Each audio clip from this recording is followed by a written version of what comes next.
നമസ്കാരം. ഞാൻ രാജേഷ് മലർകാണ്ടി. ഈ ബഡ്ജറ്റിലൊതുക്കി വീട് നിർമ്മിക്കുമ്പോൾ നമ്മൾ പലപ്പോഴും ശ്രദ്ധിക്കാതെ പോകുന്ന ഒരു കാര്യമുണ്ട്. പലർക്കും മറ്റൊരാളുടെ വീട് അതുപോലെ വീട് വേണം എന്ന ഒരു ആഗ്രഹം വരാറുണ്ട്. ഇത് പലപ്പോഴും ആ വീട് പോയി കണ്ട് ഇഷ്ടപ്പെട്ടിട്ട് വരുന്നതല്ല.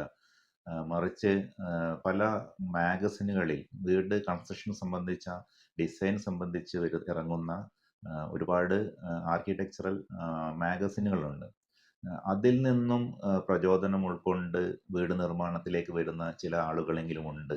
ഇങ്ങനെയുള്ള ലേഖനങ്ങൾ വായിച്ച് പല ക്ലയൻസും തെറ്റിദ്ധരിക്കപ്പെടുകയും അവര് ഇതേ പ്ലാന് അതിന്റെ ലേഔട്ടും അതിന്റെ ഇന്റീരിയറും എല്ലാം ഇഷ്ടപ്പെട്ട് അതുപോലെ തന്നെ വീട് വേണമെന്ന് ആഗ്രഹിക്കുകയും അവർ ഈ നിർമ്മാണവുമായിട്ട് മുന്നോട്ട് പോവുകയും എന്നാൽ കുറച്ച് കഴിയുമ്പോൾ അതിന്റെ സ്ട്രക്ചറൊക്കെ കഴിഞ്ഞ് ബാക്കിയുള്ള കാര്യങ്ങളിലേക്ക് വരുമ്പോഴാണ് അബദ്ധം മനസ്സിലാക്കി ഒരുപാട് പണം ഇനിയും ആവശ്യമുണ്ടെന്ന് മനസ്സിലാക്കുക. അതുകൊണ്ട് തന്നെ ഇങ്ങനെയുള്ള ലേഖനങ്ങൾ വായിച്ച് അതിലുള്ള പ്ലാനുകൾ സെലക്ട് ചെയ്യാതെ നിങ്ങൾ നല്ലൊരു ഡിസൈനറെ കണ്ട് നിങ്ങളുടെ ആവശ്യങ്ങൾ പറഞ്ഞു തന്നെ ഡിസൈൻ ചെയ്യുക. അങ്ങനെയാണെങ്കിൽ നിങ്ങളുടെ വീട് ബഡ്ജറ്റിൽ ഒതുക്കി നിങ്ങൾക്ക് പൂർത്തിയാക്കാൻ കഴിയും. Thank you.